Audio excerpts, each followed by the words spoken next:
Blade Trinity. इस कहानी की शुरुआत में एक आवाज बताती है डेविल ड्रैकुला और उसके वंशज वैम्पायरों के खिलाफ ये जंग सदियों से चली आ रही है, जिसे ब्लेड ने शुरू किया और वही आगे इसे खत्म करेगा। वहीं आगे सीरियाई मरुस्थलों में एक वैम्पायरों के ग्रुप को दिखाया जाता है जो भरी दोपहर में एक बेहद ही पुराने मकबरे के पास रुकते हैं। इन लोगों ने मोटे मोटे सूट पहन रखे होते हैं क्योंकि ये दिन में सरवाइव नहीं कर सकते। यहाँ ये लोग ड्रैकुला की तलाश में आए होते हैं, जिसे द फर्स्ट वैम्पायर भी कहा जाता है। ये लोग इस मकबरे के भीतर जाते हैं और जब उसे ढूंढते हुए एक तहखाने में पहुंचते हैं तो जमीन से एक हाथ बाहर आता है और इनमें से एक वैम्पायर को मार देता है। अब कहानी में आगे एक ब्लेड नाम के शख्स को दिखाया जाता है जो वैम्पायरों का शिकारी है। हालांकि ये भी एक वैम्पायर है, पर औरों से अलग इंसानों को मारने के बजाय उन्हें बचाता है। ब्लेड इस वक्त एक गैराज के बाहर होता है जिसमें कई सारे वैम्पायर छिपकर बैठे हैं। ये उस पूरे गैराज को ब्लास्ट कर देता है, जिसमें कई सारे वैम्पायर मारे जाते हैं और कई सारे बच जाते हैं, और जो बच जाते हैं वो इधर उधर भागने लगते हैं। ब्लेड भी उनका पीछा करता है और कईयों को रास्ते में ही मार देता है, लेकिन एक भागता हुआ एक स्ट्रीट पर जा पहुंचता है। ब्लेड भी उसके पीछे पीछे वहां तक पहुंच जाता है और बिना देखे ताकि उसे गोली मार देता है। अब उसने जिस वैम्पायर को वैम्पायर समझकर गोली मारा होता है वो वैम्पायर नहीं बल्कि एक इंसान निकलता है जो वैम्पायरों का गुलाम होता है। अब इस पूरे घटना को दूर खड़ी वैम्पायरों की लीडर डैनिका अपने कैमरे में फिल्मा लेती है। दरअसल ये पूरा माजरा ब्लेड को फंसाने का था, जिसमें ब्लेड भी उनके सोचे समझे तरीके से फंस जाता है। अगले दिन डैनिका उन वीडियो फुटेज को इंटरनेट पर अपलोड कर देती है जो मीडिया और FBI के हाथों लग जाता है। मीडिया वाले इसे पूरी दुनिया में फैला देते हैं। वहीं FBI जो सालों से ब्लेड की तलाश में थी, उसे ब्लेड के खिलाफ एक सबूत मिल जाता है। इसी शाम FBI उसके घर पर रेड मार देती है। इस रेड में ब्लेड का एक साथी अब्राहम मारा जाता है और वहीं ब्लेड उनके हाथों पकड़ा जाता है। ये लोग उसे पूछताछ के लिए अपने साथ लेकर जाते हैं। वहाँ जब उससे पूछते हैं कि आखिर तुमने उस इंसान को क्यों मारा, तो ब्लेड कहता है वो कोई आम इंसान नहीं था, वो वैम्पायरों का गुलाम था। इन्हें लगता है कि उसकी मानसिक हालत ठीक नहीं है, इसलिए वो इधर उधर की बातें कर रहा है। अब वो यहाँ पर एक साइकियाट्रिस्ट को बुलाते हैं। इसका नाम डॉक्टर वैंस होता है, जो उससे सवाल जवाब करने के बाद इस निर्णय पर पहुंचता है कि सच में उसकी दिमागी हालत ठीक नहीं है। इसलिए वो हाई अथॉरिटी से बात करके उसे मेंटल असाइलम भेजने की परमिशन ले लेता है। कुछ ही देर में यहाँ असाइलम से एक टीम पहुंच जाती है, लेकिन ये असाइलम के लोग नहीं बल्कि वैम्पायरों की लीडर डैनिका और उसके साथी होते हैं। दरअसल एक डॉक्टर भी इनसे मिला हुआ है, अब इससे पहले कि ये लोग उसे यहाँ से लेकर निकल पाते। यहाँ पर अब्राहम की बेटी एबिगेल और हैनिबल किंग आ जाते हैं। दोनों एक के बाद एक कई वैम्पायर्स को अपनी चांदी की गोलियों का शिकार बनाने लगते हैं। साथ ही वो ब्लेड को भी आजाद कर देते हैं। ये तीनों यहाँ से निकल जाते हैं। एबिगेल और हैनिबल उसे लेकर अपने ठिकाने पर जाते हैं। एबिगेल उसे बताती है कि मैं अब्राहम की बेटी हूँ। इसके बाद हैनिबल उसे अपने एक साथी हेजस के बारे में बताता है जो हथियार बनाने में माहिर होता है।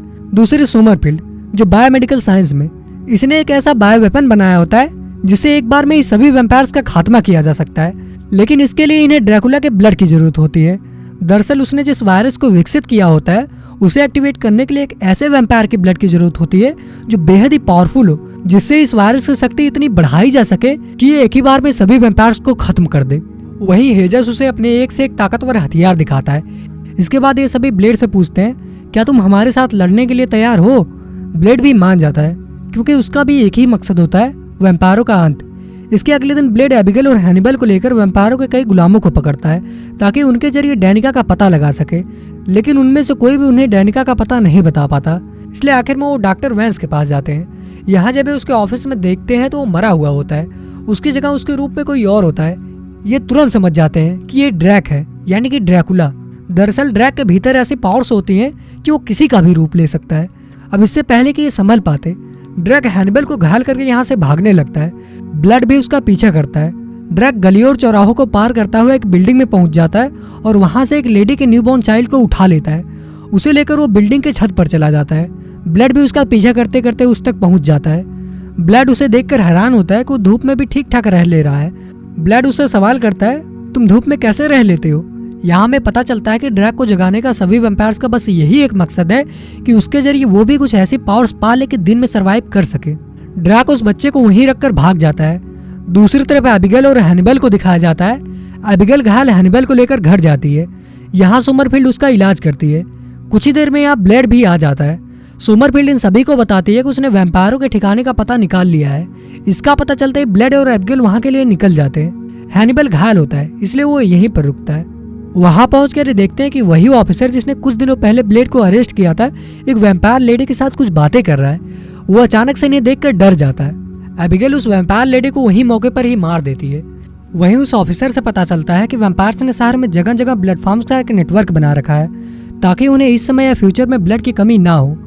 इस समय वो ऐसे ही एक ब्लड फार्म के सामने खड़े होते हैं। इन ब्लड फार्म्स में वैम्पायर इंसानों को कोमा स्टेट में रख के उनके शरीर से ब्लड की पैदावार करते हैं। ब्लड उस ऑफिसर को मार देता है। इसके बाद उस फार्म के लाइफ सपोर्ट सिस्टम को बंद कर देता है, जिससे फार्म डीएक्टिवेट हो जाता है।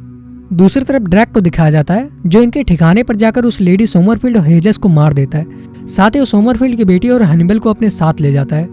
वहीं एबिगेल और ब्लेड जब वापस लौटते हैं तो एबिगेल सोमरफील्ड को मरा देखकर बहुत रोती है।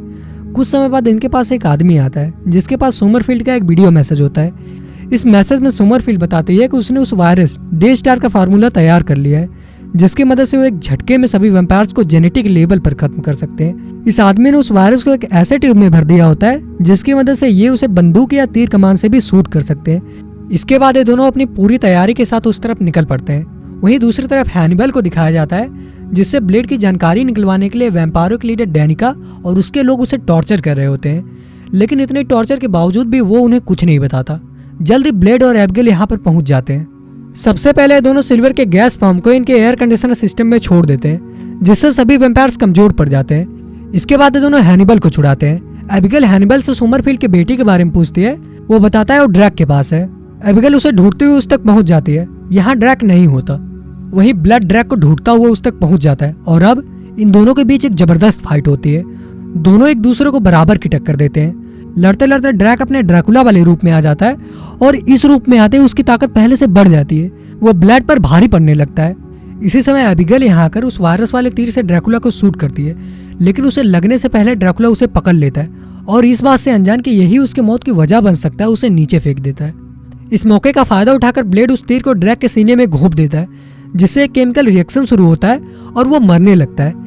इसके साथ ही वो वायरस ड्रैक के खून से मिलकर पूरी तरह से एक्टिवेट हो जाता है और हवा में मिलकर धीरे धीरे सभी वैम्पायरों का खात्मा करने लगता है। ड्रैक मरते समय ब्लेड से कहता है, तुम सही मायने में एक योद्धा हो। मैं मरते समय तुम्हारा रूप ले लूंगा, जिससे तुम पुलिस और दुनिया से बच जाओगे। और आखिर में वो ऐसा ही करता है। मरते समय वो ब्लेड में बदल जाता है। कुछ समय बाद जब FBI यहाँ पर आती है तो उन्हें ब्लेड की डेड बॉडी मिलती है और जब फॉरेंसिक टीम उसकी बॉडी की जांच कर रही होती है तो वो फिर से ड्रैक में बदल जाता है, जिससे FBI को लगता है कि ब्लेड नाम के शख्स का एक बहरूपिया था जिसने उसका रूप लेकर इतने सारे मर्डर किए। इस फिल्म के अंत में दिखाया जाता है कि ब्लेड अभी भी जिंदा है, लेकिन ऐसा कैसे हो सकता है? जब सभी वैम्पायर्स मिट गए तो ब्लेड कैसे बच सकता है? इसका जवाब हमें ब्लेड ट्रिनिटी नाम की कॉमिक बुक से मिलता है, जिसमें बताते हैं कि ब्लेड पूरी तरह से इंसान नहीं था। वो आधा इंसान था आधा वैम्पायर, जिसके कारण उसका आधा शरीर पैरालाइज हो गया और आधा इंसानी शरीर रह गया। बाद में जाकर वो पूरी तरह से रिकवर हो गया और पहले की तरह ही अपने रास्ते पर चलता रहा। तो ये थी पूरी कहानी ब्लेड ट्रिनिटी की। उम्मीद करते हैं इस कहानी को आपने एंजॉय किया।